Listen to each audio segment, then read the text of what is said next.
चाहे मेरा चेहरा ना आए, इनका दरबार है। कौन नहीं कहती हूँ। ठीक है, उधर नहीं, इधर बोलो हाँ, इधर को आओ। किधर करूँ? पीछे पीछे से। अच्छा ये सॉरी। बोलो हर हर महादेव, हर हर महादेव, यवानी की जय, नरिया नीलम दीदी की जय, बोल सच्चे दरबार की जय। देखो, एक गांव होता है तो उसके मतलब परिवार होता नहीं है, तो दोनों में भी बड़ी गरीबता से परिवार अपना चला रहे होते हैं। तो पास पड़ोस भी नफरत करने लगते हैं जिनके बच्चे नहीं है, तो वो शिव चर्चा में जाती थी, कहीं सुनती थी सारा काम छोड़ के शिव चर्चा में जाती थी। कुछ होए तो पास पड़ोसी का भागी चली जाती, कुछ मिलता है तुझे वहाँ से?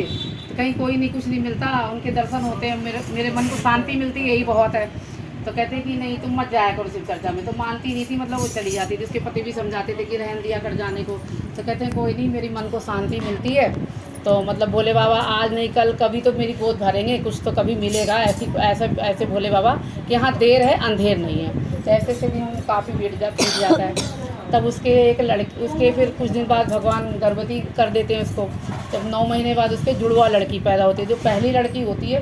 तो जब वो लड़की होती है तो बड़ी खुशियाँ होती है और बड़ी सुंदर लड़की पैदा होती है। जब सुंदर लड़की, और जो 1 घंटे बाद होती है तो वो थोड़ी काली कूली, थोड़ा सा मतलब उसका फेस कटिंग वगैरह, उसके गड़न सूरत कम रहती है। तो एक का नाम पूर्णमासी रख देते हैं, एक का नाम अमावस रख देते हैं। और जैसे ही दूसरी लड़की मतलब पैदा होती है तो उसकी माँ ख़त्म हो जाती है, तो अंधेरा अंधेरा हो जाता है। तो थोड़ा बाप को भी लगती है कि बताओ इतना भाव भक्ति करती थी, मैं भी जाता था उसके कहने पे। शंकर भगवान ने आज ये दया भी करी, तो कैसी दया करी कि मेरे बच्चे इसके आते ही अनाथ हो गए। मतलब इन बच्चों के होते ही हम लोग बच्चे अनाथ हो गए, माँ ख़त्म हो गई। तो ऐसे करके काफ़ी दिन तो सब समझाते हैं कि मतलब तुम बच्चों की बच्चे छोटे छोटे हैं, तुम पाल नहीं पाओगे, शादी ब्याह कर लो। तो कहता नहीं नहीं शादी ब्याह नहीं करूँगा, सौतेली माँ तो सौतेली माँ होती है। कहते नहीं नहीं कर लो। तो काफ़ी दिन जब बीत जाता है तो वो भी कहता है हाँ बच्चे छोटे छोटे हैं, पल नहीं पा रहे, मेरे से दोनों जुड़वा बेटी हैं, कैसे पलेगी? तो वो उन लोगों के मतलब अपने रिश्तेदार और सबके कहने पे, पड़ोस पड़ोस के कहने पे शादी कर लेता है। ऐसे करके जब काफ़ी दिन बीतता है, बच्चियाँ बड़ी होने लगती हैं। तो जो पूर्णमासी थी वो तो बड़ी सुंदर थी, उसको उसके पिता भी चाहते थे कि इसके आने से मतलब कोई ऐसा नहीं हो। और थोड़ी देर बाद जब वो लड़की पैदा होती है, अमावस पैदा होती है, तो उसकी माँ ख़त्म हो जाती है। तो उसको कुछ मानते ही नहीं था ना, वो जब उसका बाप ही नहीं मानता था तो उसकी माँ भी उसको नहीं मानती थी, सौतेली माँ। ऐसे करके तो जब लड़कियाँ बड़ी होती हैं फिर काफ़ी दिन बाद वो जो सौतेली माँ होती है वो भी गर्भवती होती है, तो उनसे एक लड़का होता है। तो काफ़ी दिन ऐसे बीत जाता है। जब बच्चे बड़े होते हैं तो सब कहते हैं कि ये बच्चियाँ बड़ी हो गई, अब इनकी शादी ब्याह भी करना है दोनों की। तो कहते हैं कि हाँ ये बात तो सही है, शादी भी करनी पड़ेगी। तो उसकी जो माँ कहती है कि ना पूर्णमासी के लिए अच्छा घर ढूंढना और अमावस के लिए ऐसा घर ढूंढना कि जहाँ ज़िंदगी भर दुखी रहे, क्योंकि इसके आते ही तुम्हारी पहली वाली पत्नी ख़त्म हो गई, इसके आने से हमें कोई वो नहीं है। और उसको नौकरानी की तरह घर में रखती भी थी। तो कहते हैं कि ठीक है। वो पत्नी के कहने पे उसको कम वैसे भी मानता था, उसका दिल दुख गया था कि उसकी पत्नी ख़त्म हो गई थी आते ही। तो ऐसे करके उसके लिए तो बड़ा अच्छा घर बार ढूंढता है, खूब बढ़िया सा, और उसके लिए खूब गरीब घर ढूंढता है। तो दोनों अपने अपने घर पे विदा कर देते हैं और सब अपना अपना नसीब, दोनों अपने घर चली जाती हैं। तो जब ऐसे जैसे अब हम यहाँ रह रहे हैं, उधर हम रह और कोई रह रहा है, मेरी बहन रह रही है, ऐसे काफ़ी इधर। तो वो जो थी छोटी वाली, वो बड़ी भी पूजा पाठ करती थी, शिव चर्चा में जाती थी, कहीं सुनती थी भोले का भजन हो रहा है तो वहीं जाके मंदिर में नाचने कूदने लगती थी। किसी यहाँ चर्चा हो रही है तो कोई बुलाए ना बुलाए, कोई कुछ दे या ना दे, वो चली जाती थी छोटी वाली घर से ही। उसका और बड़ी वाली की कोई आस्था नहीं थी, वो कहती थी मैं ढोंग करने जाती है, इसकी आते तो मेरी मम्मी ख़त्म हो गई, मैं क्यों जाऊँ, ये तो ऐसी है, पापा भी नहीं मानते। ऐसे करके उसका काफ़ी दिन जो अपने घर गई तो एक दिन बड़ी वाली बहन ने सबके कहने से कहा सबने कि बहन तुम ना कुछ करवाती नहीं हो यार, शिव चर्चा ही करवा लो। तो कहती है कि शिव चर्चा क्या? हाँ मैं सुनती तो हूँ, मेरी बहन मेरी माँ जाती थी और मेरे आने से मेरी बहन के आने से सब कुछ ख़त्म हो गया। तो हमारे यहाँ चलो, तुम कह रही हो तो मेरे घर में किसी चीज़ की कमी नहीं है, तो मैं शिव चर्चा करवा लेती हूँ, भगवान की दया से सब कुछ है। तो कहते हैं हाँ ठीक है। तो वो शिव चर्चा रखती है बड़ी बहन, तो सबको बुलाती है अपने गाँव में, अपनी बहन को नहीं बुलाती है। तो सब चले जाते हैं। तो कुछ गुरु बहन और गुरु शिष्य बहनें सब जा रही होती हैं। तो कहती हैं बहन अमावस तुम भी चलो बहन। तो कहती है नहीं बहन, मेरी बहन के आए हैं, उन्होंने मुझे बुलाया नहीं है, बिगड़ बुलाए मैं कैसे जाऊँ, और नहीं तो फिर कोई कुछ बोले ना। तो कहिए तो भगवान का नाम है, तुम सब जगह जाती हो और अभी भी जाती हो, शुरू से जाती हो, तो तुम क्यों नहीं जाओगी? भगा देगी तो उसकी गलती, तुम बाहर से बैठ के सुन लेना। तो कहती है हाँ ये बात भी ठीक कह रहे हो आप, भगवान की शिव चर्चा है, मेरा भी मन नहीं मान रहा, मैं कैसे अपने आप को रोक पाऊँ। तो वो भी चल देती है, कहती है कि चलो मेरी बहन ने नहीं बुलाया, कोई नहीं मैं भी जा रही हूँ। तो वो चली जाती है। वो जाती है, शिव चर्चा होती है, बढ़िया से भजन कीर्तन होते हैं, अपना सारे जन करते हैं, सब जन जब सबको प्रसाद देती है उसकी बहन, तो जब देखती है मेरी बहन भी वहाँ दरवाजे पे ही बैठी हुई है, ना कहती है बैठने को ना कुछ, तो कहती जब उसको प्रसाद देती है कि तो उसको प्रसाद नहीं देती है, तो वो कहती है बहन मुझे भी प्रसाद दे दो, मैं भी घर से आई हूँ। तो कहती है चलो चलो तुम्हें किसने बुलाया था यहाँ पर, क्यों आई हो ज़बरदस्ती, कोई यहाँ पर दान कर रही हूँ क्या, यहाँ धर्मात्मक काम हो रहा है, भगो यहाँ से, तुम्हारी को कोई जरूरत नहीं है, मेरे को तुम्हारी कोई जगह नहीं है। तो वो तो चली जाती, बड़ी रोती है। अब जब रोता है इंसान, जब एक बार दुखी होता है ना, तो उसको अपना मायका जरूर याद आता है। तो कहती है मैं क्या करूँ, मेरा तो बड़ा अपमान हुआ, सब कुछ ठीक है, मेरे बच्चे प्रसाद मांगे, मेरे पति पूछेंगे अपनी बहन के यहाँ गई थी क्या पाई, प्रसाद तो मिला ही होगा, कितनी भी खराब बहन हो तो देगी जरूर। तो कहती है कि मैं क्या बताऊंगी। तो वो कहती है, वो सब रोने लगती है, सब शिव गुरु बहनें जाती हैं, कहती समझाती है कि कोई नहीं रो मत, सब शंकर भगवान सब पे दया करे हैं, तुम्हारे पे भी दया करेंगे, सब्र रखो। तो कहते हैं सब जन कहते हैं सब्र रखो, मैं कब तक सब्र रखूँ अपने दिल पे। तो कहते नहीं कोई नहीं सब्र रखो। तो वो भी कहती हाँ बात ठीक है, कभी तो भोलेनाथ मेरी सुनेंगे। तो कहती हैं ऐसा करो, मैं लेकिन आज मेरे को सब्र नहीं हो रहा, मेरे को बहुत रोना आ रहा है, मैं जाऊँगी अपने मायके, मैं अपने घर नहीं जा रही। तो कहते नहीं घर नहीं जाओगे तो बच्चे, तो क्या हमारे घर पर बोल देना कि हम अपने मायके जा रहे हैं। तो कहते हैं कि ठीक है। वो जो गुरु बहनें होती हैं वो चली जाती हैं, घर में बता देती कि सब कोई चिंता करेगा कि कहाँ गई है, इसलिए तो चली जाती है, वो अपने मायके चली जाती है। जब जाती है तो चलते चलते रास्ते में एक माता का मंदिर पड़ता है। माता का मंदिर पड़ता है तो वो तो खाई पी नहीं है, उसके घर में कुछ है ही नहीं, गरीबता से है बेचारी, कभी मिल गया तो खा लेती थी, नहीं तो ऐसी रहती थी। तो जाते जाते थक जाती, तो कहती इस मंदिर पे थोड़ी छाँ है, तो लाओ, मैं नीम के पेड़ के नीचे बैठती है, कहती मैं यहाँ पर आराम कर लेती हूँ। तो थोड़ी सी लेटती है, तो उसकी पलक झपकती नहीं है। तो शीतला माता का मंदिर होता है, तो माता रानी अंदर से लंबे लंबे बाल सफ़ेद सफ़ेद एकदम निकलती हैं, और उनके मारे मक्खी वक्खी भीनक रही होती है। तो वो जाती हैं तो खूं खूं करती, मतलब खांसते खुदते चल नहीं पाती है, ऐसी अवस्था में। तो जब उसकी आँख एकदम खुलती है कि अरे बूढ़ी माता, आप माता कहाँ जा रही, कह रही बेटी मैं ये मंदिर है ना, इसको मैं साफ़ करती हूँ, मेरी यही सेवा है, देखो ना और कितना भनक रहा है, यहाँ बहुत गंदगी पड़ी है। तो कहती माता, बूढ़ी माता आप बैठो, मैं कर दूँगी, क्योंकि उसके अंदर तो आस्था थी, उसके अंदर ना कोई किसी प्रकार का लालच था। तो वो जाती है तो अपना मंदिर साफ़ कर देती है खूब बढ़िया से। तो कहती है बेटी लेकिन मैं मंदिर तो साफ़ कर रही हूँ, लेकिन मेरे पास कुछ है नहीं आशीर्वाद के सिवा। तो कहती है कि हाँ माता कोई नहीं, सब आशीर्वाद देते, तुम भी मुझे आशीर्वाद दो, मुझे इसी में सब्र मिल जाता है, सुकून मिलता है। तो कहती है बेटी कभी हिम्मत मत हारना, बस यही आशीर्वाद में। कहती है कि हाँ माता ठीक है। तो आगे चल देती है, फिर आगे चलती है कुछ दूरी पे भाई, फिर वहाँ पर एक शिवालय पड़ता है। तो वो कहती है, फिर थक जाती है बेचारी, चलते चलते कुछ खाई पी रही है, तो जब हम कुछ खाएंगे पिएंगे तो कमज़ोर हो जाते हैं, तो हम अपने आप भी थकान रहती है। तो वो कहती है लाओ यहाँ पर थोड़ा सा आराम कर लेती थी। तो वहाँ पीपल के पेड़ के नीचे बैठती है। जब पीपल के पेड़ के नीचे बैठती है तो उसके बाद में काफ़ी देर फिर वहाँ पर बैठी रहती है। तो कहती है कि काफ़ी देर हो रही है। तो अंदर से बूढ़े बाबा, शंकर भगवान बूढ़े बाबा का भेष लगा के निकलते हैं। तो कहते हैं कि वो बाल्टी और लोटा उठाते हैं मंदिर धुलने के लिए, तो ऐसे करके गिर जाते हैं कुआं से पानी भरने के लिए। तो कहते अरे बाबा संभल के। तो कहते हैं कि हाँ बेटी तू कहाँ से आई है। तो कह रहे बाबू मैं यहाँ पर आराम कर रही थी, और मैं काफ़ी दिन से खाई नहीं हूँ, भूखी हूँ, और मैं चल नहीं पा रही, मैं अपने मायके जा रही हूँ। अपनी बताती है। तो कहती कि ठीक है। तो कहते तुम कहाँ जा रहे। कह रहे बाबा कहते मैं मंदिर धुलने जा रहा हूँ, देखो ना सब जन इस पर चढ़ा के सब जाते हैं, गंदा पड़ा रहता है, इसको कोई साफ़ सफाई नहीं। कहते बाबा आप बैठो, मैं मंदिर साफ़ कर दूँगी। तो वो अपना कुआं से पानी भरती है, शिवलिंग वगैरह पूरा साफ़ करती, पूरा शिव मंदिर साफ़ कर देती है।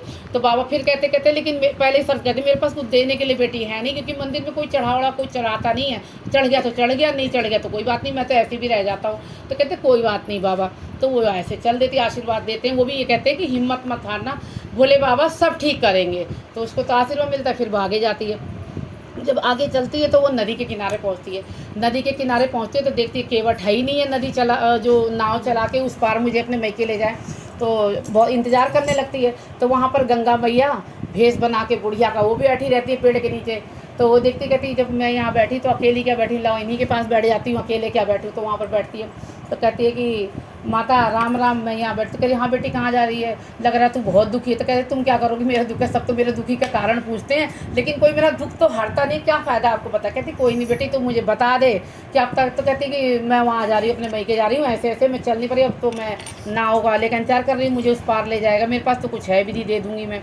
तो कहती कोई नहीं अभी आएगा एक नाव वाला बहुत अच्छा, वो ऐसे ही ले जाता। कहती कि चल बैठी है बेटी, तो मेरे तू जुएं ही निकाल दे। वो बूढ़ी माता कहती है। तो कहती है लो माता चलो सबकी सेवा करिए तो तुम्हारी भी करती हूँ, सब मेरे तो नसीब में यही लिखा है, तो वो कहती है ठीक है। तो उन माता के खूब जुएँ बीन बीन के उनका पूरा सिर उतनी देर में साफ़ कर देती है अपने बढ़िया। माता बड़ी खुश होती है, माता आशीर्वाद देती है, बेटा खूब फलो फूल अपना, बेटी कभी हिम्मत मत हारना। तो कहती है ठीक है माता जी। और वो अंदर से तो भूख लगी है, कोई पूछ ही नहीं रहा है कि किसी के पास कभी कुछ मिल जाए कि मैं कुछ खा लूँ या पानी पी लूँ। वो गंगा जल ऐसे पी के अपना नाव बढ़ जाती है, नाविक आ जाता है, अपना ले जाता है। जब ले जाता है तो वहाँ जब उतरती है तो जाती है तो जो उसकी भौजाई होती है बड़ी खुश होती है। क्यों खुश होती है? क्योंकि ये गरीब घर से होती है, जाके सारा काम करती है, उसका राशन पानी साल भर का पूरा बना के आती थी, बड़ा इज्जत सम्मान करती थी इसका। तो जब जाती कहती मेरी छोटी वाली नंद आई, अमावस आई, तो बड़ी झूमने लगती है। तो पूरा वो अपना एक तो उसका मन तो दुखी था, लेकिन बताती नहीं है कि आज मेरे साथ ये हुआ, क्योंकि बहन की बुराई कैसे कर देगी भौजाई से, कल कोई यही ना ताना मार दे। तो अपना कहती नहीं, तो कहती दीदी आज कहाँ गई? कि ऐसे ही मन कर रहा था तो मैं घूमने चली आई, और आती इस लाल से मैं कि मायके से कुछ मिल जाएगा तो मेरे बच्चे खा लेंगे, इसी में से मेरा 2-3 दिन गुजारा हो जाएगा। तो कहती चलो कोई नहीं। तो कहती कोई नहीं दीदी, अब 2-4 दिन आप रहो। कहीं हाँ मैं रहूँगी। तब तो देख के वो भी अपना मायका सब कुछ भूल गई होती है, बस खाली हालचाल बताती है। तो कहती है कि चलो ठीक है। रात बीतती है, फिर रात बीतती है, जब सुबह होती है तो उसको अपने बच्चों की याद आ जाती है। कहती कि मैं यहाँ 2-3 दिन पड़ी रहूँगी, मुझे तो खाने को मिल ही रहा है अच्छा बुरा, लेकिन मेरे बच्चे तो भूखे होंगे, तो ऐसे तो गुजारा होगा नहीं। ऐसा है भाभी मैं जा रही हूँ अपने मायके, अपने ससुराल जा रही हूँ मैं। तो कहती दीदी और 2-4 दिन रुक जाओ। कहती नहीं भाभी फिर आऊँगी मैं, कोई नहीं। तो कहती है कि अच्छा। तो दीदी आप जा रहे हो तो मेरे पास एक थैला है, थैले में थोड़ा सा मिठाई डाल दी हूँ, बच्चों के कुछ खाने के लिए काम आ जाएगा आपने। तो कहती दीदी, वो अपने मन में तो सोचती कि मुझे इसी चीज़ का लालच था, अब कैसे कहूँ कि मुझे ये चीज़ बांध दो, कहती नहीं है बेचारी। तो वो अपना थैला ले लेती, भाभी देते थे तो कंधे पर टांग लेती, बड़ी खुश हो के अंदर से बड़ी खुश होती है कि कुछ खाने का इंतज़ाम हो गया 2 दिन का। चल देती है, चल के फिर उधर से आती है। जब नाव वाला पार करवा देता है तो यहाँ गंगा मैया भी बैठती रहती हैं पूरे बैठ के। तो कह आ गई बेटी? हाँ मैं आ गई, बताती है फिर हालचाल। फिर कहती है चलो बैठी तो वही, मिलती जलती हूँ उनसे भी, क्योंकि उसके अंदर दुर्भावना नहीं थी, चाहे कोई कैसा भी मिले, अमीर गरीब चाहे किसी प्रकार मिले, सबका इज्जत सम्मान करती थी। तो बैठती तो बताती है कि मेरी भाभी ने ऐसे करा, मतलब मैं ऐसे। तो कहती है बेटी मेरे पास तो कुछ देने के लिए नहीं है, एक काम कर तू, ये थैला रखा है मेरे पास भी, ये थैला तू ले जा। तो कहती है वो क्या बात है, आज ये कह रही है, अभी तो तब तो कह रही थी कुछ नहीं है, नहीं तो मैं यहीं से लौट जाती। चलो माता, ये बूढ़ी माता थैला दे रही है, मैं ले जाती हूँ, तो इसमें कुछ होगा। तो अपना थैला वो दूसरा टांग लेती है दूसरे कंधे पे, बड़ी खुश हो जाती है। तो आगे जाती है। जब आगे जाती है तो कहती है शिवालय पड़ता है, तो शंकर भगवान की तो भक्त होती है। तो कहती है अब मैं दर्शन करते ही चलती हूँ। तो शंकर भगवान के मंदिर में जाती है, शिवलिंग को खूब धोती है पानी भर के, क्योंकि बूढ़े बाबा की हालत देखी रहती है तो वो रहते नहीं है। वो तो शंकर भगवान अंतर ध्यान है अपना, कहीं गए हैं ध्यान लगाने। जाती है तो देखती है मंदिर के अंदर अंदर पड़ा, तो खूब साफ़ सफाई करती है। तब तक वो भोले बाबा आ जाते हैं पीछे से बूढ़े का रूप बना के। तो कहते हैं बेटी तू आ गई? हाँ बाबा आ गई। तो क्या और सब हालचाल ठीक? हाँ मैं अपने मायके गई थी, मतलब पूरा अपना राम कथा बताती है अपना कि ऐसे से हुआ। तो कहते हैं ठीक है बेटी, मेरे पास सुनिए मंदिर में कुछ लोग कुछ चढ़ा वढ़ा जाते हैं, वही थैला एक टंगा हुआ है, उसको ले ले, और कुछ है नहीं बेटी, इसी को ले जाइए, ठीक है बेटी, जाइए मत खाली हाथ। तो कहती ठीक है बाबा कोई नहीं ले जाऊँगी। तो भी उसके अंदर लालच नहीं है, तो थैला लेती है, कंधे पे ही टांगती है अपना, चले 3 थैले हो गए। फिर जाती है, फिर शीतला माता के मंदिर, माँ दुर्गा के मंदिर जाती है, नीम पे जाके बैठती है, थोड़ी देर आराम करती, कहती है अब तो घर ही आना है, अब कहाँ मेरे को मंदिर में लेकर चलो, यहाँ पर भी दर्शन कर लेती चलती हूँ। तो वहाँ पर भी जाती है, अपना साफ़ सफाई करती है। वो बूढ़ी माता वहाँ नीम के नीचे बैठी रहती है पहले से। तो कहती है आ गई, पहले जाती है साफ़ सफाई करती है, उनसे बोलती नहीं है। फिर जाती है पैर धरती, कहती है माता मैं जा रही हूँ घर, मेरी भाभी ने खाने की थोड़ी व्यवस्था होगी, इतना बताती है दुखड़ा। तो कहती है कि चलो कोई नहीं बेटी, मेरे पास ये थैला रखा है, इसे बगल में झोला निकाल के देती है, इसमें थोड़ा बहुत कुछ होगा तो क्या आपका तुम्हारे काम का हो, इसको ले जाना। तो कहती है ठीक है। बड़ी खुश हो जाती है कि मेरे को तो 4 थैले मिले, पता नहीं क्या होगा, लेकिन एक में तो है ही है व्यवस्था 2 दिन की। अपने मायके वाले पे तो विश्वास है, बाकी तो पूछ नहीं सकती आप क्या दे रहे हो मुझे किसी से। तो भैया बड़ी खुश होकर जाती है। जब जाती घर पे बच्चे आके एकदम से छपट जाते हैं कि मम्मी आई कल से मम्मी क्या लाई। तो वो कहती है ये एक थैला देती है अपने जो मायके, कहती है वो वाला थैला मामी ने दिया होगा बेटा, कुछ होगा उसमें, खाने को जाओ खा लो। तो बच्चे खाते मिठाई उठाई, अपना खुश होते हैं कि आज हमें खाने को मिला, मेरा पेट भरा, मम्मी आज बहुत दिन बाद पेट भरा, बच्चे कहती है अच्छा हाँ ठीक है। तो जब सब ऐसे होता है तो फिर उसके बाद में वो कहती है लाओ ये थैले और भी तो दिए थे, ज़रा देख तो लूँ इनको खोल के, इनमें थैलों में क्या है, पुटरिया सी दे रखी बांध के। तो कहती है कि जाके खोलती है। जब वो गंगा मैया वाला थैला खोलती है तो उसमें इतने से चावल रहते हैं। तो अपने भंडार में जब पलटती है तो पूरा ड्रम भरता जाता है। तो उनके घर में अन्न धन हो जाता है। भगवान माता रानी गंगा मैया जो होती हैं अन्नपूर्णा माता, उनको अन्न दे देती हैं तो भरती कहती बड़ा ताजुब की बात है, इसे भरता के जब जन्म भर जाता है तभी थैला भी बंद होता है कि गिरना बंद होता है। तो वो बड़ी खुश होती है कि ये तो भगवान माता रानी ने आशीर्वाद, मुझे लगता है माता रानी पहचान नहीं पाई हैं, समझ जाती है कि फिर उसके बाद नहीं तब नहीं समझती। फिर उसके बाद में आती है यहाँ पर शिवालय, जो ये शीतला माता का थैला खोलती है। जब खोलती है तो उसमें निकालती है तो देखती है इसमें तो ये मोती वोती माला दी थी, तो ये तो हीरे जवाहरात बने रहते, रुपया पैसा बना रहता, सरफियाँ निकलती है। तो बड़ी खुश होती है, कहती है अरे भाई ये तो बड़ी। और जो शंकर भगवान देते हैं उसमें तो भैया फल फूल खाने पीने का जो असर, उसमें बेल पत्तर फोड़ती है तो उसमें असरफियाँ निकलती हैं, उसमें भी हीरे जवाहरात निकलते हैं। तो जब उसमें बेल पत्तर फोड़ती है तो समझ जाती है ये सब भोले बाबा की महिमा है। तो बड़ा जाके प्रणाम करती है, फिर बढ़िया उन पैसों को कहती है मैं इसको कहीं इन्वेस्ट नहीं करूँगी, तो बढ़िया घर बनवाती है, अपना रानी बन के रहने रहती, बच्चों को सबको सब सुविधा हो जाती है। तो वो शिव चर्चा कराती है कि मेरे को भोले बाबा ने बड़ा अच्छे से मेरे ऊपर मेहरबानी, जैसे भगवान ने माया फैलाई है वैसे माया भगवान आप स्वीकार करो। तो उनकी शिव चर्चा कराती खूब धूमधाम से, खूब पैसा रुपये, मतलब कोई कंजूसी नहीं, कहते नहीं चर्चा में कोई खर्चा नहीं है, करो तो खूब खर्चा, नहीं करो तो आप ऐसे भी एक फूल करके चर्चा कह सकते हो, इसमें कोई बात नहीं।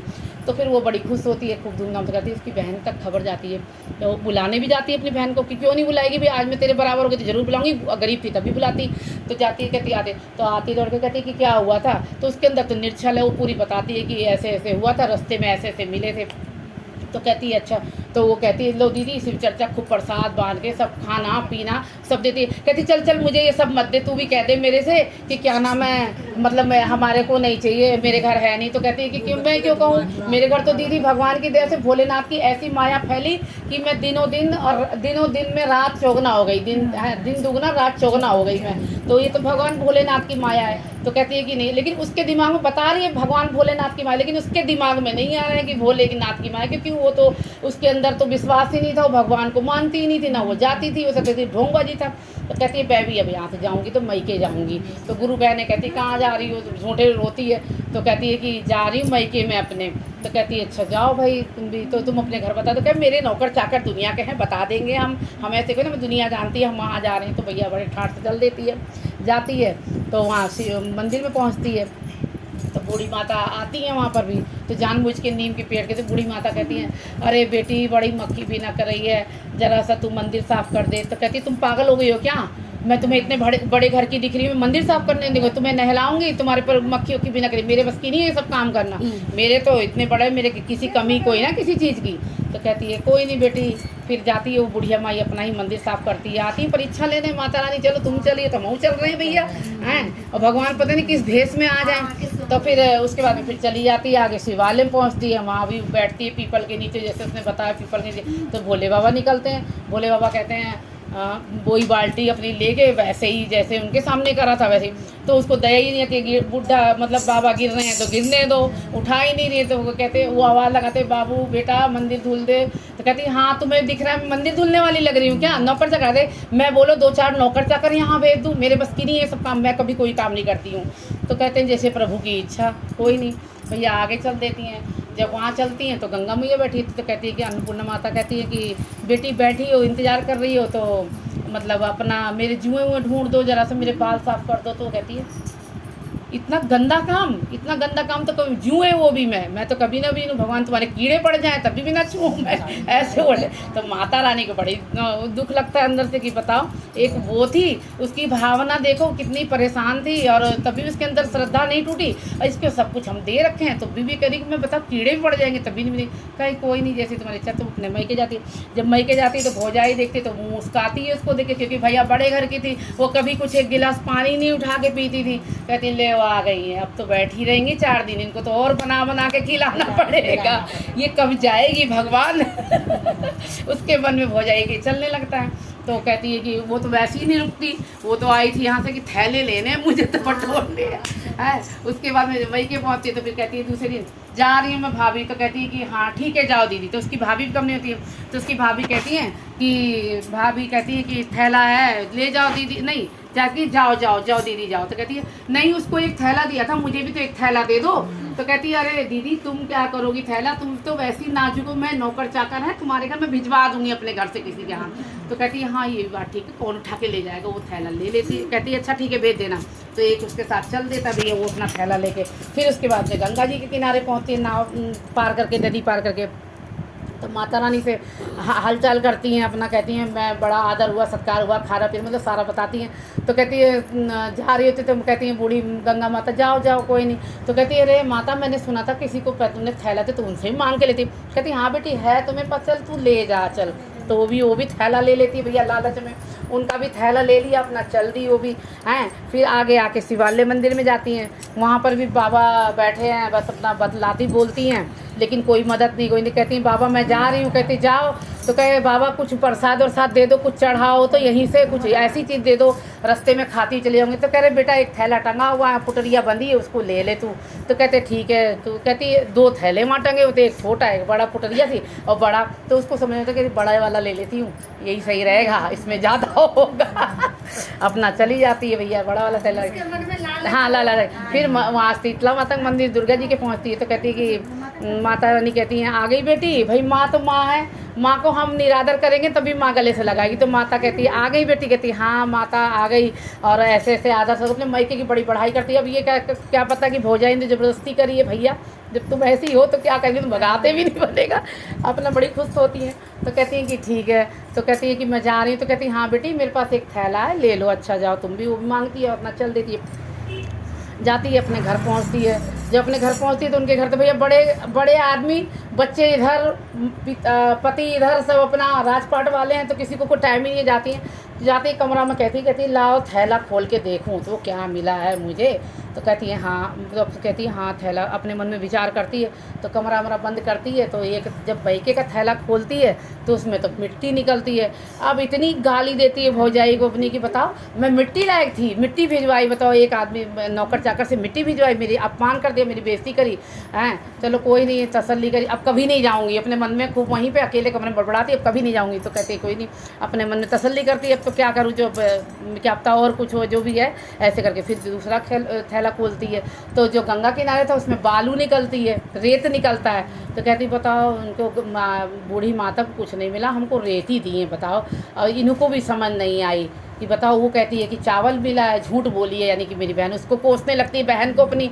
तो कहती है कि क्या नाम है चलो कोई नहीं। फिर तीसरा थैला खोलती है। जब तीसरा थैला खोलती है तो उसमें हीरा जवाहरात की जगह माता रानी के थैले में उसमें कंकड़ पत्थर और दुनिया के अटरा खटरा कूड़ा का बाड़ा निकलता है। तो कहती है बुढ़िया माता ने, मेरी बहन तो कहती थी उसमें हार वो निकले थे, कपड़े निकले थे सुंदर सुंदर, खाने के लिए भी निकला था। और ये सब तो पता नहीं करेंगे। अपनी बहन को खूब कोसने लगती, खूब गाली देती कि झूठ बोली मेरे से। फिर शंकर भगवान वाला थैला खोलती है।